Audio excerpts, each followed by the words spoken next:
Trucks off the road, trucks in the median, icy conditions, windy conditions, running what I thought might have been my last load or one of the last loads to Salt Lake, and so much more. Job info and everything on this episode of The Clutch Trucker Channel. Clutch Trucker, filmed before a live and furry studio audience. Yep, that is Rusty, the world famous meatball dog.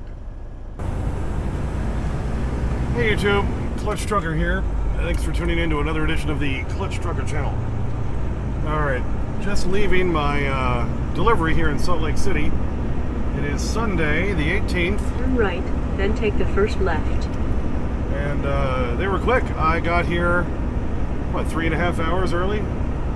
12:30. My appointment was for 4 p.m. And checked in. Took them a little bit to find somebody to check me in, but then they got me unloaded within 45 minutes. It's only 1:30 Mountain, 3:30 Eastern, and here I am heading on my way out. So, plan now is to go to the Sapp Brothers. I've already reserved a spot there. I called early this morning, because if you don't reserve early at Sapp Brothers in Salt Lake on a Sunday, you're not going to be getting a spot. So, go over there, I'll check in, I'll pay my 15 bucks or whatever the heck they're charging now, and get my spot for the night, and then get up tomorrow morning early, and we'll start searching for a load to get me back towards the home, back towards the Denver area, something like that. So, it was hairy, real hairy this morning. This load weighed almost nothing. It weighed 14,000 pounds. It was empty cups going to Dannon Yogurt, or this warehouse that Dannon uses.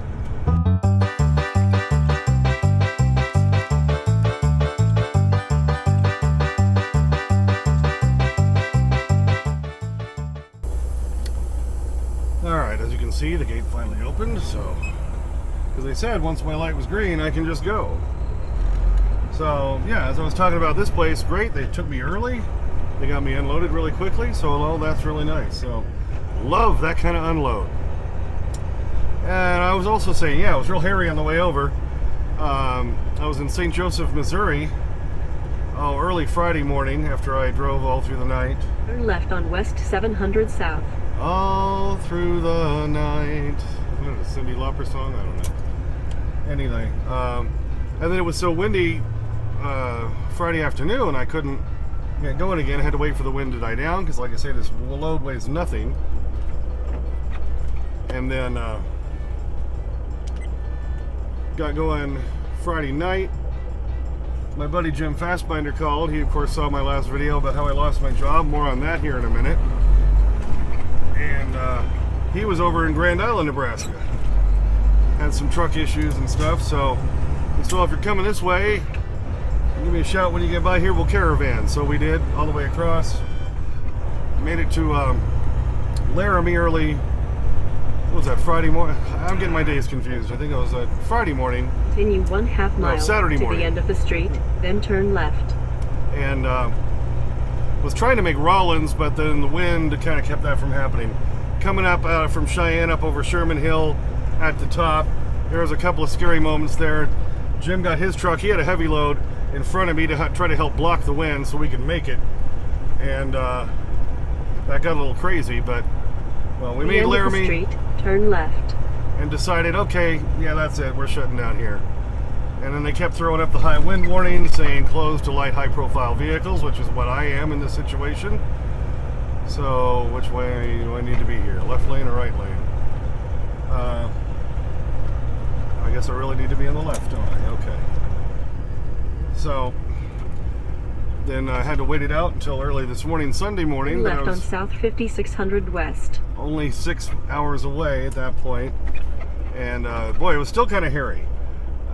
I got some stuff to show you. Ran into coming over Elk Mountain in there a couple of times. I was damn near blown over. Then I get filled up in Rollins, get past Rollins, and I'm hoping the wind starts dying down, and then the ice comes into play. So let me show you some of that. Oh, they got a tow truck down there on the westbound side. They've got a cable attached to them. Trying to pull them out in the median. He's probably been there a couple hours. Oh, you can see the track tracks. He went off from this side. Yeah. Oh, and here's another one. Here's a little box truck, a little yellow Penske off to the side. Another tow truck pulling him out.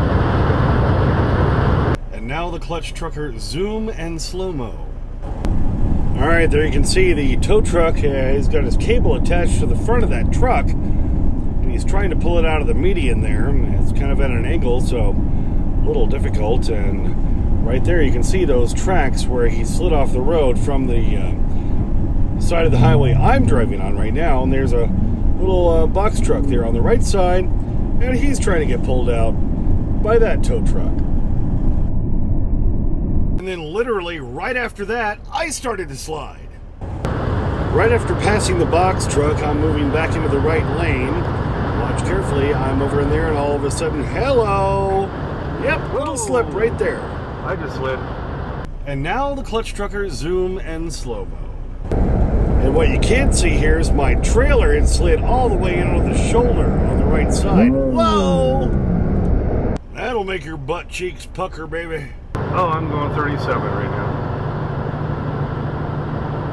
Oh yeah, it's all just ice right up here. Solid ice. Yeah, so after I almost slid there a little bit, yeah, I slowed it way down. Don't hit your brakes. That's the biggest mistake. That's what puts people in the ditch. You just take your foot off the accelerator, you grab a lower gear, let the truck slow you down a little bit, steer through it. Don't hit your brakes. That's the biggest mistake people make. Anyway, so exit 117 on the right to I-215 south, then keep right. God, she's chatty today. Anyway, so yeah, then I was running like 25 to 35 miles an hour for about the next 30 to 40 miles. Then it finally cleared up between Wamsutter and Rock Springs. Was able to get going again. Did see a reefer trailer that was damn near burned up on my way coming down the canyon into Utah. That was kind of interesting.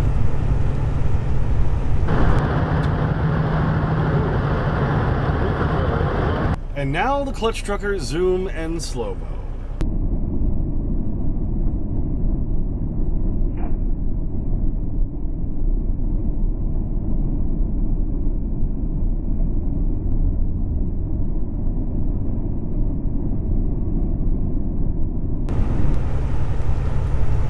Yeah, and then and earlier on Friday morning, or I guess that would have been, well, Saturday morning, as Jim and I were driving across Nebraska, Ogallala got pounded in Nebraska. They were shut down for 2 days past Wyoming from that big storm that came through earlier in the week. We counted, I think, 1 6. mile, take exit 21 on the right to California Avenue, then take the first left. Bertha, you're killing me. 6 or 7 trucks, 3 of them Amazon trailers, off the road. Tried to catch video of a couple of them, but it was pretty dark. I'll show you that here in a minute. But yeah, so it was bad out that way apparently, and luckily I hadn't had to drive through the storm and had a little more time on this run. Take exit 21 on the right to California Avenue, then take the first left. So that I could make it work, and with it being so light, you know, it was really kind of tricky to deal with. But here we are, we're delivered. We're now almost to Sapp Brothers. So I got some news about job situations. I'll tell you that here in a second. And we'll get into the Sapp Brothers here, get ourselves parked, and then we can tell you more. I'll show you that other video of that I caught a couple trailers. It was hard to see some of them because it was so dark. You couldn't tell. Turn left at the traffic light. It's like, what? Gee, was that a truck and trailer in the median there? Yeah, probably was. Double turn left lane? I can never remember. No, it's not. Okay. Wish they'd put the signs up in all ramps and tell you which lanes are turning and which lanes aren't. Because in a big truck, if there's a double turn lane, you want to be in the outer lane, the right lane, to turn left so you can have the swing room. And if you're in that inside lane, cars tend to cut you off and you can't make it around a curb or something. But here we go. So we're almost there. Light's green. Come on, people. Let's go.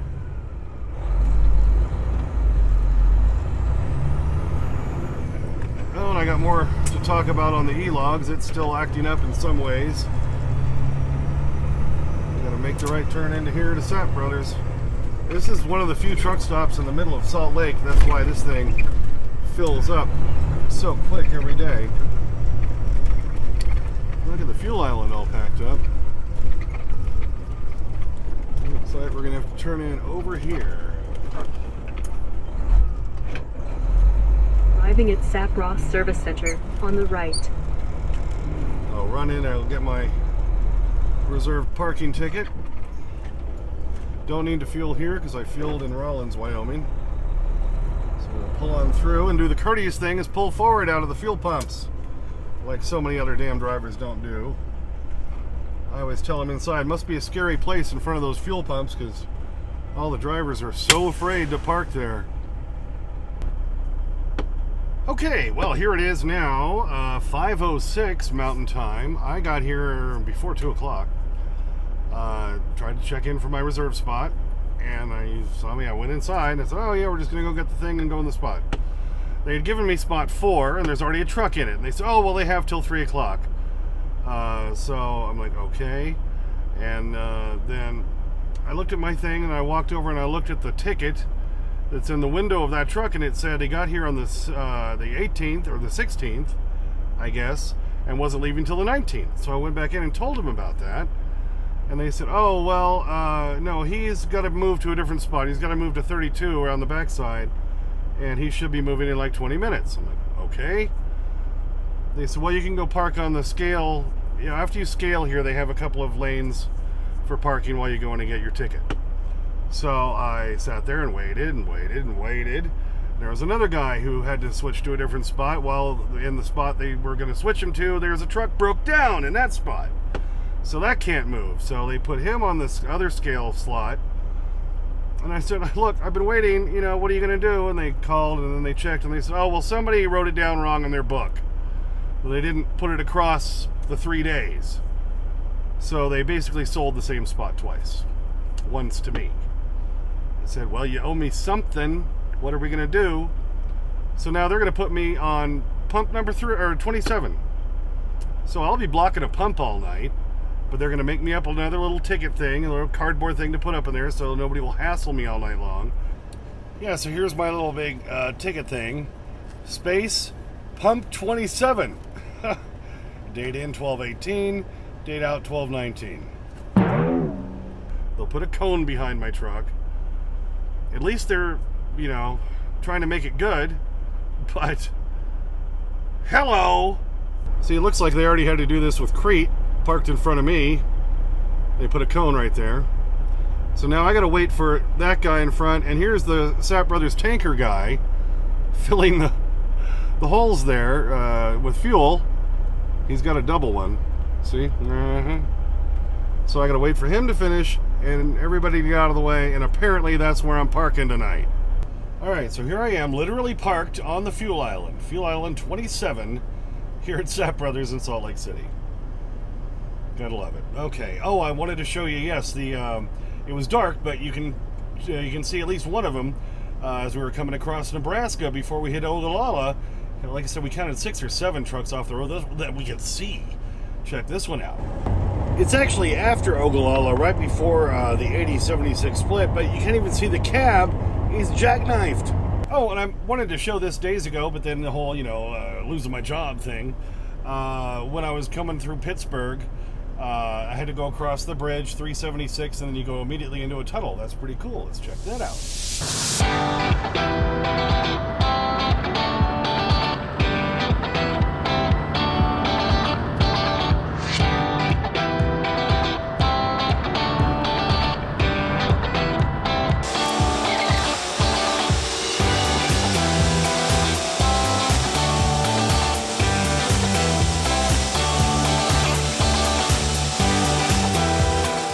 Oh, another cool shot as I was coming back towards Sap Brothers. I always love it when I catch a plane flying right over the highway. Well, where the warehouses I delivered to were right near the airport, and Sap Brothers is right, on the other side. So check this out. All right, so now to the meat and potatoes of this video. I still have a job. Everything stemmed from that really, really bad load last Wednesday in Evansville, Indiana. If you watched my last video, you saw all the issues. Well, you didn't see all the issues. You saw some of them. Lots of people screaming and yelling, lots of people upset. And, of course, as I've always said in my videos, it's always the driver's fault. So, of course, I'm getting blamed for everything. And I lost my temper and yelled at a broker when I shouldn't have. So I admit that. The next day, Mark did admit after the fact that he had lost his temper and was also wrong and made an error of judgment. So, basically it comes down to we both decided there's errors of judgment on both of our parts. But he did apologize. I apologized. And so for right now, then I'm still working with Whitestones. All right, so that's what's happening now. And I do want to thank everybody. I got so many emails and so many suggestions on the comments from people of different ideas, and I thank everybody. The outpouring of support was huge, and I'm really gracious. The amount of people who went out of their way to type an email, to just put in a comment. I thank you so much, and I want to personally respond to all the people who emailed me. I just haven't had a chance because I've been busy dealing with wind and rad roads and everything else trying to make this work. And I kind of needed a day or two just to, kind of decompress from the whole situation. When you think you're out of a job right before Christmas, and then you got the New Year and all that, well, what are you going to do for money? Kind of need cash. So I didn't get a chance to talk about it in this video until now. But again, thank you, everybody, for all the support. I really appreciate it. And I do, like I say, want to personally respond to everybody who emailed. I tried to respond to all the comments yesterday morning. I know there's been more that have come in since then. But again, thank you to everybody. As of now, Clutch Trucker still has a job. I'm still working with Whitestones. And Mark has said, he's already put it behind him. I think he's a little bit better at doing that than I am. I'm trying to put it behind me. But I think for right now, we're okay. So, again, thank you to everybody. And now for the other main subject of this video, the e-logs. I had, if you're watching my last couple of videos, that big red banner along the top, in malfunction state, check connection, blah, blah, blah. And they said that would go away after a little bit, and it did. And then it came back again on the day I lost my job, and then again it went away, and it's been gone ever since until just about 5 minutes ago. So there it is, back in malfunction state, check installation and usage. So it's obviously still having issues. I did get a comment or an email from somebody who said they're using the trucking office and they've been having problems with it, saying the disconnecting issue thing. And I know it's not the phone. This is a brand new phone I had to buy. Okay, it's not the latest one, but it's a brand new one out of the box. That's a 12 mini. So I know it's not that issue. I turned on data roaming in case that was the problem. Obviously, I thought maybe that fixed it because it worked for a few days without that red banner on there. But no, obviously that's not it either. And the other main problem is it's still not doing the sleeper berth braking kind of situation correctly. I tested it again when we got parked in Laramie, and I put it in sleeper berth initially instead of just off duty. And after 2 hours, then it gave me back some time as if that was the short one of a first of a two in the sleeper berth brake. Then when it got to the 7, it went to 0 and it wouldn't give me anything. I'm like, okay, well, but what if the 7 was the first one in the sleeper berth, which is legally the way the longer one has to be? So I'm like, obviously they've still got something wrong on this. Well, today, since I had to wait around to get my spot, and then I had to go back on driving to actually get parked here on the fuel island, which is stupid. Don't get me started. Makes me violent. Anyway, I thought, okay, what if they programmed it wrong and they think it all needs to be off duty? Which is incorrect. But maybe that's what they did. So once I had shown at least 2 hours while I was waiting earlier for my spot, and then had to go back on driving because I had to go back out on the road to come back in to get into the fuel island, now I have it on off duty. So I'm going to purposely try to wake up after 8 hours in now off duty, which I would normally do sleeper berth, and see if it works as a split sleeper with that, because maybe they programmed it wrong and nobody's made them aware. Of course, split sleeper berth, it's in the title. You would think they'd realize one of them has to be in the sleeper berth. What do you think? So I'm still trying to test this and gather data so that when I call them again this coming week and say, okay, look, here are the issues. You guys never called me back after the last one you said you would. I'm still having the connection issues. I've gotten an email from somebody else who's using Trucking Office saying they're having the same issues. So what you gonna do? All right, sorry this one went so long, but thank all of you who have come this far. I appreciate it, because it might be now a few days again before I do another one, because Christmas is coming up. So at this point, now that I'm still working with Whitestones, tomorrow morning I'm going to hunt for a load back to Cheyenne or the Denver area or something, to maybe make a little scratch, and then since we have a few days before Christmas, maybe bounce around the Denver-ish area doing some little short hops, because I know a lot of times it's hard for them to cover those, and I'll be close to the home area, so I can take short runs if they're willing to pay for it and make some good money on hardly any miles. What do you think? So that's kind of the plan for this week until Christmas. And like I say, I'll try to do another video again before Christmas. And of course, then we'll have our typical after Christmas stuff where I always put in shots of the whole family and how strange we are and all that. So anyway, stay tuned for that. Well, and one other thing, at least this shows the advantage of working with a small outfit. Because, everybody has a bad day. Everybody has crap go wrong and they feel like you're getting crapped on. And you may do something that later on you regret. And, both Mark and I did something we regretted. But we're people and we're able to work it out at least. And it didn't have to be the end. So that's kind of, we're people. We're not perfect. So that's what's going to happen. But, we made up, baby. So we're okay. And there you go. Well, thanks for tuning in for that one. Yeah, lots to talk about, lots to show you, and at least I'm still employed for now, right there. So, hey, there you go. It was a lousy time of year to try to lose your job, right, between Christmas and New Year's. And yeah, so at least, I'm staying there because, for one, trying to switch to a new carrier or something would have been weeks and weeks before I'd probably even see any money again. So this is right now the right thing to do and the tasty way to do it, right, Rusty?